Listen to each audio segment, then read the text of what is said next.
পুঠি মাছ শুকুৱাইছোঁ পুঠি মাছ hello' everyone সকলোকে নমস্কাৰ জনালোঁ আজিনো মোৰ এই মিনি ব্লগটিত কিনো আছে আহক মোৰ ভিডিঅ' মাজলৈ আজি বিউটি পাৰ্লাৰলৈ যাওঁ চুলিটো কাটি আহিম কি জানেনে মোৰ চুলিবোৰ ইমান সৰিবলৈ ধৰিছে নহয় সেইবাবে চুলিখিনি কাটো বুলি বিউটি পাৰ্লাৰলৈ ওলাইছোঁ ফাইনেলি আহি পাই গ'লোহি আৰু এইফালে ৰুমৰ ভিতৰত ছোৱালীজনী বহি আছে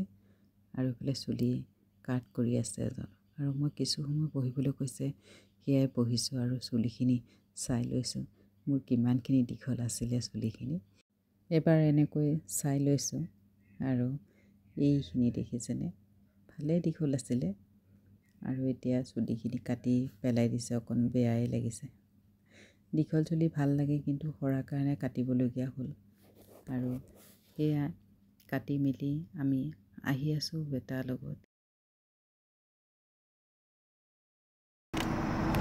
এইটো চাইডত চাওঁ এইফালে চা ইফালে চা আকৌ আৰু অকণমান ঘূৰা ইফালে এই খোপাটো অলপ ডাঙৰ হ'ব লাগিছিলে তেতিয়া অলপ এইটো ধুনীয়া ৰবা দেখাইছোঁ চুলিখিনি অকণ বেটাই ফটো মাৰি আৰু দেখুৱালে কেনেকুৱা লাগিছে এতিয়া আহি থাকোঁতে ৰাস্তাত আকৌ দেখা পালোঁ নহয় মাছ লৈছোঁ এইখিনি মাছ ল'লোঁ দেই 4 কিলো ল'লোঁ 4 কিলো পুঠি মাছ পুঠি মাছৰ কাৰণে লৈছোঁ মাছ একদম জীয়া মাছ ইমান ধুনীয়াকৈ দেউপাৰি থকা মাছগাল দেখি আৰু ননাকৈ কেনেকৈ থাকিম সেইটো কাৰণে লৈ ল'লোঁ এতিয়া ঘৰৰ পাওঁগৈ মানে থাকে নাথাকে মাছকেইটা জীয়াই শুকতি খুন্দিবলৈ এতিয়া মাছ আনিলোঁ এয়া 1 কিলো এইফালে 2 কিলো একদম পূৰা জীৱিত হৈ আছে মাছ জলদি খুন্দো আৰু পানী দি দিওঁ ইমানখিনি মাছ লৈহে আহিলোঁ এতিয়া বাচিবলৈ মানে কিমান যে টাইম লাগিব আৰু ভাল হৈ থাকিবৰ কাৰণে অকণমান পানী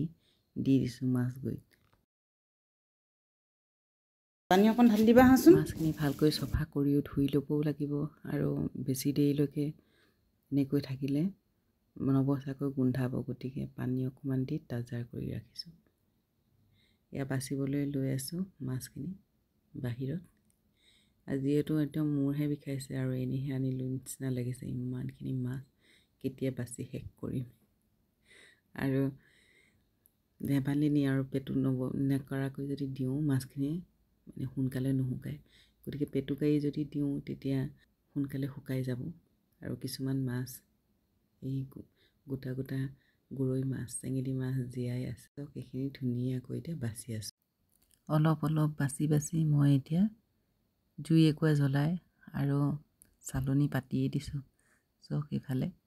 ধুনীয়াকৈ শুকাবলৈ কাৰণে ৰেডি কৰিয়ে ল'লোঁ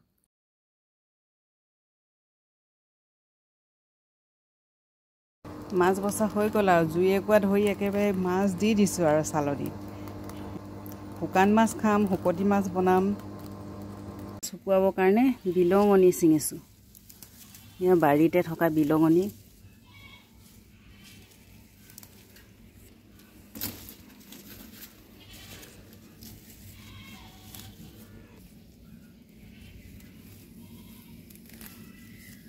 বাৰীত ইমান ধুনীয়াকৈ বিলঙনি ওলাই আছে বিলঙনিখিনি ছিঙি আনি ধুনীয়াকৈ গামলা এটা লৈ ভালকৈ খচি ধুই লৈছোঁ যিহেতু ধূলি চুলি পৰি থাকিব মাছখিনি ওপৰত এতিয়া ধুই ধুনীয়াকৈ বিলঙনিকেইডাল দি দিছোঁ আৰু তলত জুই টাপ দেখিছে নহয় একদম ৰঙা হৈ আছে আৰু আধা আধি অলপ শুকাইছে আৰু পানী নিয়ৰ হৈছে শুকাবৰ কাৰণে এয়া বিলঙনি দিব লাগে তেতিয়া মাছখিনি বোলে সোনকালে শুকাই যায় তো সেইদৰে কৰিছোঁ আৰু এতিয়া শুকালে আপোনালোকক দেখুৱাওঁ দেই এইফালে চাওক মাছখিনি বিলঙনি দিয়াৰ কাৰণে অতি সোনকালে শুকালে আৰু সন্ধিয়া ৰাতি শোৱা আগে মাছ এটা চালনী শুকালে আৰু এটা চালনী আছে ইফালে সকলোখিনি শুকুৱাই ল'লোঁ জুই দেখিছে নহয় কিমান তাপ পাইছে আৰু একেদিনাই শুকুৱাই দিছোঁ চালনী এয়া শুকাই হৈ গ'ল শুকান মাছখিনি অকণমান বোলে ধোঁৱা খাব লাগে গতিকে ৰাতিপুৱা বেলাত মই অকণমান জুই ধৰি আৰু ধোঁৱা খাবলৈ দিছোঁ যিহেতু যদি ধোঁৱা খায় মাছকেইটা তেতিয়া বোলে আৰু মিঠা হয় খাবলৈ গতিকে দিনৰ ভাগত আকৌ মাছখিনি মই এনেকৈ ধোঁৱা দিবৰ কাৰণে অকণমান জুই ধৰি এনেকৈ শুকুৱাই লৈছোঁ মানে কি আৰু ধোঁৱা দি আছোঁ। চুঙা মাছটো সহজে নহয়, বহুত কষ্ট আছে দেই। মই আজিহে গম পালোঁ চুঙা মাছটো শুকতি মাছ বুলি কয়, শুকুৱাই যি বনোৱা হয়। আৰু যিমান মিঠা খাবলৈ তিমানেই কষ্ট আছে দেই শুকতি মাছ বনাবলৈ।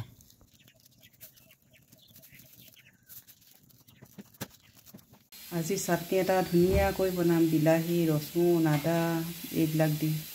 ইয়াৰ লগতে থাকিব শুকান মাছ। মই শুকুৱাই ৰখা পুঠি মাছকেইটা এতিয়া ইয়াৰ চাটনি বনাম। কেইটামান গৰম কৰি লওঁ।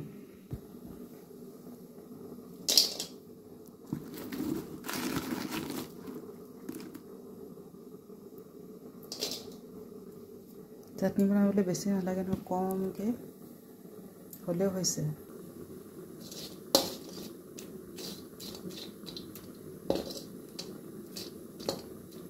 চালনীত দিয়া ভাগে এনেকৈ এৰাই লৈ পেলাই থৈ দিছোঁ। খুব ধুনীয়া শুকালে আৰু এতিয়া অলপ গৰমালেই হৈছে। এনেকৈ গৰম কৰি আৰু চাটনি পিচি দিওঁ।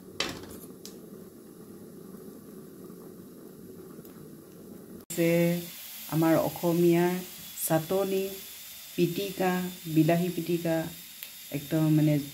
কি হয়, এইটো ধুনীয়াকৈ মানে শুকান মাছ দি বনাম। এইটো হৈছে অসমীয়া পিটিকা। ইফালে চাটনি বনাবৰ কাৰণে জলকীয়া এয়া লৈ লৈছোঁ আৰু মাছ এয়া দেখুৱালোঁ নহয় আপোনাৰ, এয়া বিলাহী চাটনিৰ কাৰণে যোগাৰ কৰি লৈছোঁ। ইফালে নিমখ অকণমান দি দিছোঁ। এয়া